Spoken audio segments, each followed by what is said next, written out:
Surkovski était solidement installé. 1969, l'épreuve est encore internationale. Des amateurs seulement au départ de la Ferté-Bernard. Un passage par Coulennes, le vainqueur est polonais, Surkovski.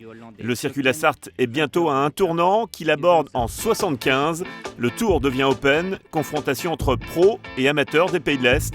L'épreuve révèle un jeune néo-pro de 20 ans, Bernard Hinault, vainqueur pour la première fois du Tour.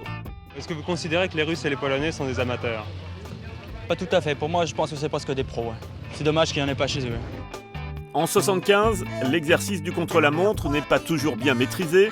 Une année plus tard, le Sartois Joël Auvieux s'illustre comme meilleur grimpeur et Régis Delépine règle le peloton au sprint place de la République.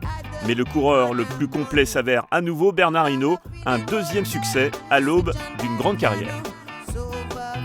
À 22 ans, Eddy Merckx était déjà peut-être sur certaines courses assez dur. Oui, mais Eddy Merckx, c'est pas Bernard Hinault. Il est plus fort que moi. Le circuit La Sarthe révèle les jeunes talents. Confirmation 4 ans plus tard, le champion du monde junior Greg LeMond s'impose sur les routes de La Sarthe. Le Sartois Roger Legère remporte l'étape du Belvédère, mais pas de victoire au général. J'étais venu pour gagner la Sarthe, comme je l'avais dit. On m'avait mis favori, j'avais accepté les responsabilités de tout ça. Bon, je fais 4e, bon, c'est bien.